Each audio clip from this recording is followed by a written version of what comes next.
Hello, everyone, and welcome to the TTP Podcast, Episode 3, which is what I would have said in the intro, probably. Hi there, guys, it's Waj here, to tell you about the incredibly dumb thing I did when recording this week's episode. For those that don't know, I use OBS to record the modcasts, which is a software most commonly used to record Twitch streams, and instead of pressing the start recording button, I pressed the start streaming button. So long story short, the intro with all our names is gone, and there's also a slight crackle when people are talking. So I apologize for the audio quality, and yeah, I'm completely to blame for this, but next week's episode won't have any of these issues, or hopefully all episodes in the future. So anyway, that's all from me. Now, onward to the show.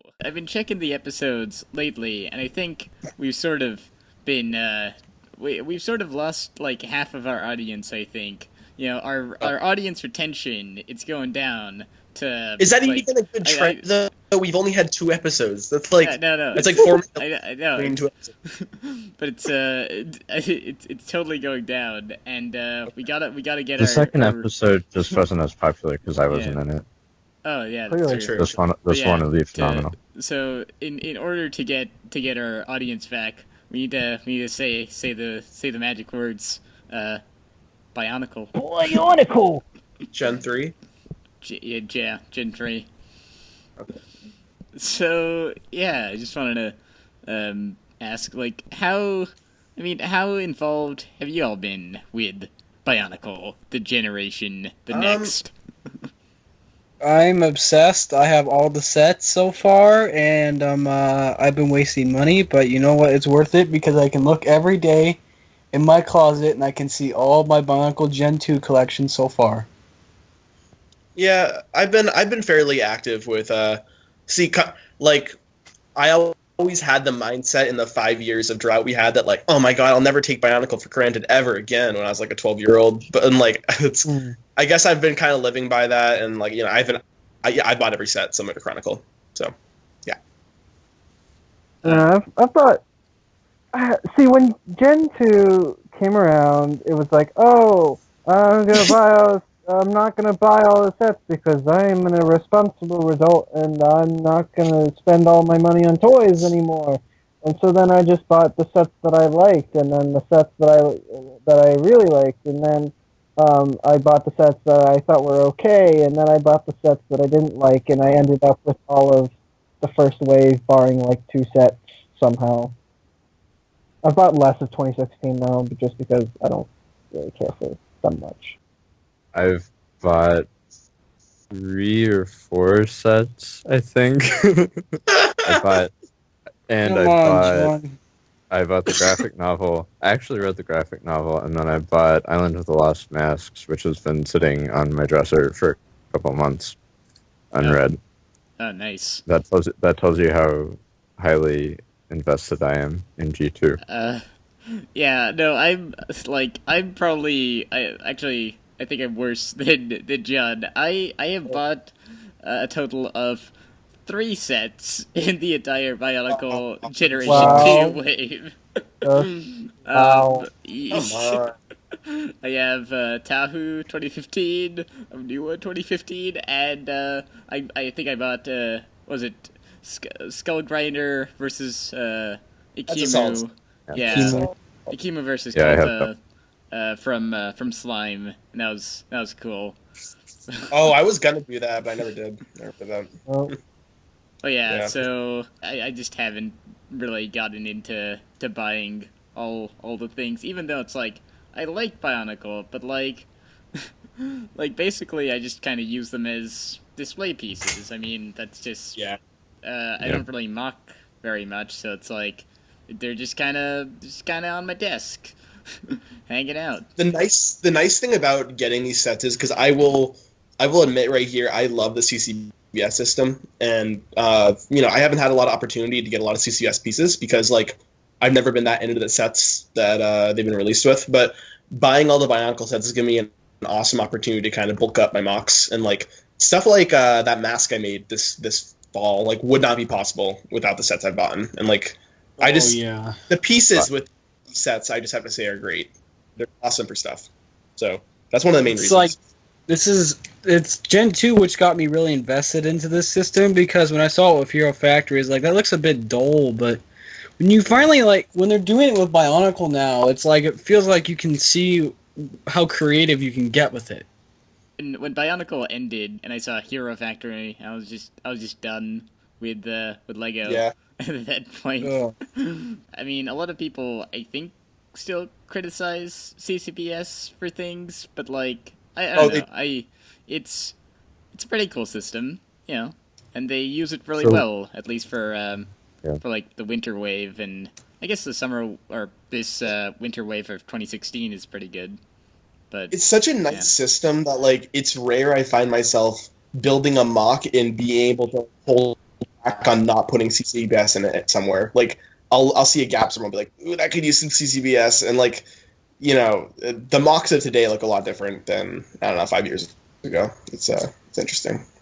For what it's worth, I think the CCBS system they're using on the TOA now is the best system for canister size sets they've had, even if they don't come in canisters anymore. Most definitely. And they're way more expensive. The one thing, I'll take the opportunity right now to say the one big complaint I have about G2 isn't the story or anything, because I understand the simplicity. It's the lack of Titan or really, really hefty sets, because I think that CCBS could get some great Titan size sets, or even like, you know, even larger stuff. You know, I want to buy a $60 Bionicle set, you know, at some point. It'd be great. I mean, $60. Okay, I was gonna say, because we are getting Umarak the Destroyer, which is closest we've gotten to a Titan set in a while. No, yeah, I know. Which, granted, isn't still like full on like Toa Matanui or anything like that, but yeah, that's the thing. Like, can you imagine them? I'd love to see their take on trying to incorporate like CCBS into something like a vehicle. You know, it'd be really interesting to see how that works. I mean, I guess that would be cool. Like, I remember when was it 2009? They released just a whole bunch of vehicles. And that year, and that was just awesome. They had so many huge sets that you can get. Like, was it that one? Scopio? Yeah. Scopio is like it's my bae. I love Scopio. Not to be confused. That's why I never completed my Gen 1 collection. Maybe this is a crazy conspiracy thing, but like maybe because Bionicle ended in 2000. Well, it ended in 2010, but that was the stars and whatnot. But maybe the reason they haven't brought back like vehicles and stuff was because of like, I don't know, in 2009. I think the main reason, honestly, is that they see that the demographic they're aiming is mostly kids, and a lot of kids don't have the money to afford the really, really big sets, you know? That would make sense. I bet their parents have the money to afford the really big sets. This kid, yeah. That is true. If you're buying your kids a $60 Lego Minecraft set, I don't think money is... I think it's just...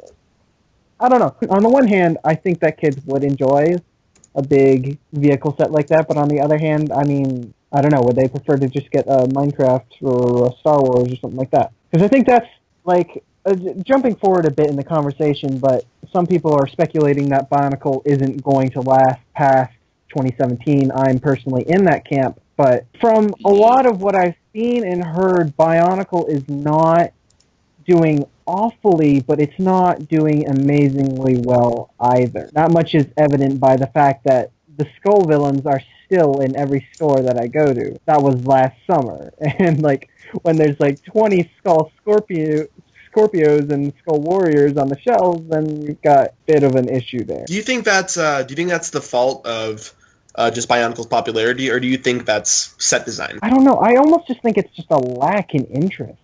Like, I don't know. Maybe it's just because I'm old and I'm frumpy, and I say, these kids don't appreciate the construction figures. But, like, I mean, I don't know. Like, I went to my local Target a few weeks ago, like maybe a month ago now. I was going to get Umarak. I go in. Umarak is on clearance already. Yeah. It's not a good. I think it is partly just the set design. I just feel like a lot like for the winter 2015 wave, it was awesome. But then for the Skull villains, it just they never really appealed to me that much. And then with with 2016, the Toa still don't really appeal to me that much. And I mean, with the wave that we're gonna get, it's like Umarak the Destroyer. I'm probably gonna get that just because I like Titan sets. Like you said, it's just they're really cool. Like these huge sets that you can build. But yeah. I mean, I think that's part of it. But we're part of the Bionicle community, and it's pretty big. I guess it's not really that effective. I guess. Lion's doing really well in Russia, apparently, and that's where the biggest current Bionicle fan base is, apparently.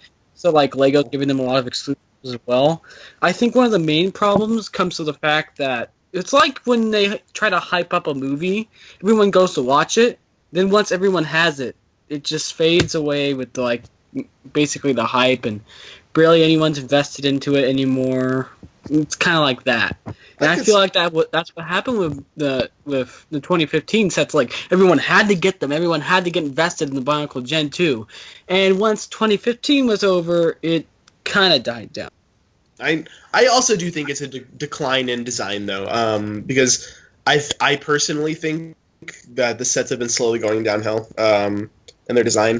2016 might be out summer wave, but other than that, I think that... To be fair, though, I don't think it's necessarily the fact that it's going down in design. I agree. I don't like a lot of the 2016 sets, and I don't like a lot of the 2016 summer sets. But I don't think that's a matter of LEGO putting less resources into them. In fact, I think it's the opposite. I think it's LEGO putting more resources into experimentation, which leads to some interesting design choice, such as Stormbeast tail, or no elbows, stuff like that, where it's like, okay, we'll try this and if it doesn't sell, then it doesn't sell. I just feel like that's the whole mentality LEGO is having with Bionicle, but that's just my personal headcanon, is that Bionicle is just LEGO's big, giant pseudo prototype for Star Wars. I think it's all about the Star Wars, man. I think we need to move on. Okay. So Journey to One. So Journey to One, am I right? Best movie ever. So what do you guys think of Journey to One? Can we just let Slime keep all the... Can he just go all of his negativity right now? Just let it all go, and then we can get to the positives. Okay, so I did go through earlier today. I only had time for one episode, so I went through and rewatched episode 1, bearing in mind the different things that people have said to me about watching it. And I did come up with a few things that I liked about it. It wasn't complete trash, as I have previously said it was. That was an exaggeration. But there is a lot that I don't like about it. It was just a lot of dialogue issues and some design issues. So, the models, they're cool. I like them. But something that I noticed when I was rewatching is that all the humanoid characters, they have, this weirdly thick neck. It's something that pops out. You can see where their neck is in the set, and then there's a neck in front of their neck. Neckception. What is that? It's like a chin neck. That's what it is. Or it's an Adam's apple. Yeah, except for if the Adam's apple was giant and mutated. That bothers me a lot more than it should, especially that now that I've seen it, I can't unsee it. I have some other issues too. Gali has a slight lisp, which is a nitpick, but it bothers me a little bit. Mostly just a lot of dialogue issues, some character issues with Kopaka and Tahu. The opening graphic is just awful. You can't defend that. It's 2006 graphic design. I wasn't expecting anything huge. If you want to have a short opening, that's fine, but just don't make it look like it's from 2003, please. I don't know. It's not. I went into Journey to One with low expectations. I came out relatively pleased, and I Yes. expected what I got, which was just kind of a silly show, and it was interesting to see voices put to those characters and stuff. That's mostly what I got out of it. Yes, I liked it a lot. I went in there having low expectations, but then I got hyped when it finally came. It was that thing where they had the prologue with Narmotu. That was a nice surprise. I did not expect that, and I just loved it. But I wanted to say, I do admit the first episode isn't the best because it kind of just feels like filler, honestly. Sure, the Toa are all getting their creatures, but I feel like that should have been executed better. I think it could have just taken up like half of the episode with them just getting their creatures. I think Umarak's fight with Liwa was pretty good. I can't fault Lego for that. I think that part was good because they did a decent job of setting up kind of playfulness, connection between Lewa and whatever the heck its creature is called. Uxar. No doubt about that, John. Which made it feel like there were actual stakes in that fight. So, a lot of the problems, I guess, that I have with Journey to One, like, I think it kind of stems from just the characters aren't really that distinct. I can't really tell a lot of their exact personalities. Like, they all seem like character archetypes, which, like, with the 2015 animations, it was kind of like that as well. I just kind of don't really have a sense of exactly, like, who each character is. Yeah, I agree. But yeah, like, I watched the first episode, like, before this podcast, and I took a few notes, and I was like, like,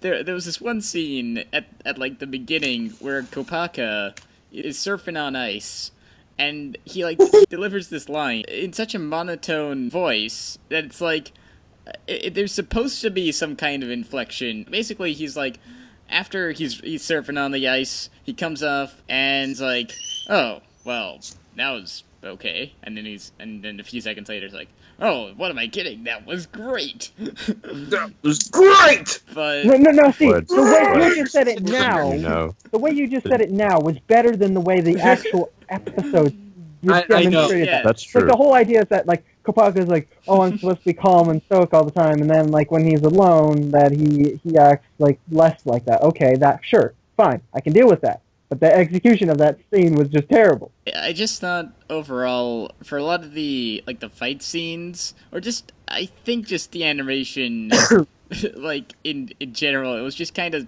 slow a lot of the times. Like, it just, things just felt a little off.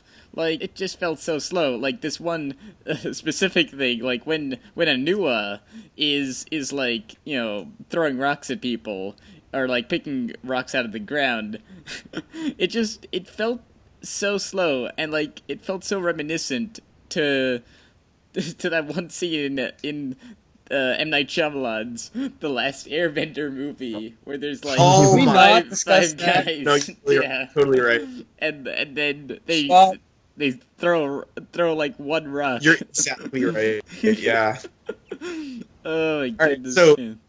I think we should get off the mediocre television show that Netflix produced and talk about the future and what we think this mediocre replacement for G1 could go. Okay. What do you guys expect out of 2017? Because I think aren't we almost basically confirmed to have a third year?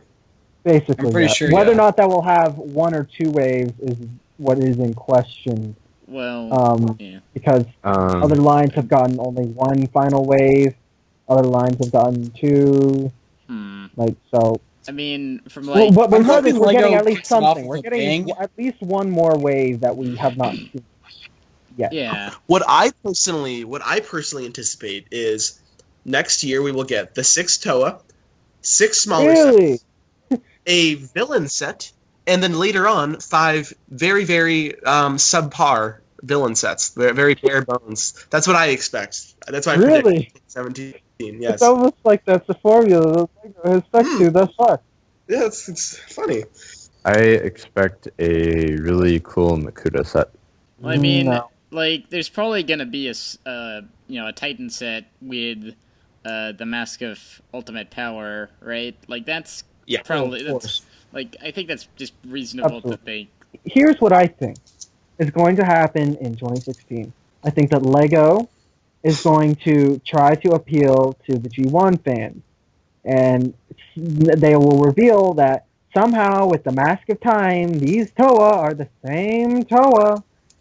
And what's going to happen then is they're going to make some lame excuse of how the two worlds are connected, yada yada yada, and it will do. It will be something that no one will really be very satisfied with, but we'll just have to live with it Yeah. anyway, and then they'll probably end it. That is my personal theory as to what will happen in 2017.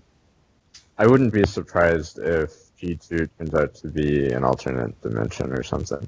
But I really hope it doesn't turn out they're the same characters. I think they're trying to keep the line pretty simple. I think they had some kind of story planned. We have 3 masks, and there's gonna be at least 3 years, and so we're gonna have that mask be like the focus of each year. Yeah. Or I mean, sort of. practically what old Bionicle did. So Yeah. here's the thing, though. So the first year, so far we've had, they're trying to keep the whole 3 virtues thing, right? The whole unity, duty, or rather, I should say duty, unity, and now next year's probably going to be destiny, right? Mm-hmm. So, hear me out. The Toa beat Makuta. Whoa, big whoop. I know, it's such a surprise. No one was expecting it. I can say that. Can I safely say that? Can I safely say that the Toa are going to beat Makuta in 2017? It's Yeah. But that's I think ridiculous. so. Can I say with absolute certainty? I'm going to say with absolute Don't. certainty. I can say with absolute certainty that the Toa will beat Makuta in 2017. Once they do that, Meso. what if they just end with their destinies finally complete, the Toa return to their own time and place, and that's where they end it. And it might not necessarily be expounded upon in whatever visual media that they choose to go with for 2017, but maybe in a book or something like that, it's expounded on just a little more. I'm not saying that they'd make a full-blown connection to G1 at the very end of the series. I don't believe Lego would do that, but at the same time, I do think that they will make a vague and somewhat interpretive, I guess, ending to the series to try to placate the Gen 1 fans that are still around. That is an interesting theory, the slime. Though I still don't know. I still don't think they'd do that. Just like the 2015 animations definitely had a lot of they had the cameos with the Vahi, but I don't know. I guess I haven't really analyzed Journey to One because I really haven't seen another connection. Which maybe they just the people that made Journey to One just didn't get the memo. It's we gotta make cameos to this. It wasn't so much it was cameos, but there was the plot point that the Toa felt like they'd been in the maze before or whatever. Yeah. Okay. That was weird.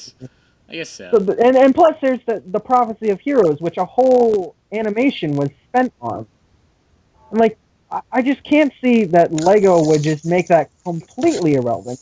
I do see them making it a super lame and horrible explanation for it, but I can't see them not coming up with an explanation for it. Because otherwise, that's just why'd you bother coming up with it in the first place? Yeah, I guess so. So just to sound interesting and cool? I guess. But where's the point of that? right. I could see that happening. That's because you're an eternal pessimist. So, yeah, I think, this episode has gone long, but yeah, I think we've probably given a lot of our opinions on it. Do you have any closing thoughts, or is I still like Gen 2. If it counts, I'm still a big supporter of it. And I still love it so far, and my older brother is obsessed with it. So I just think we need more complicated sets. That's just coming from an older fan, but yeah, I think I'd really enjoy seeing that. We also need collectible Lego studs for the shooter things. Oh yeah, but that has been the modcast, episode 3. Woo, great. Talking about Good. G2. Woo, woo. Yeah. Bye everyone. Goodbye.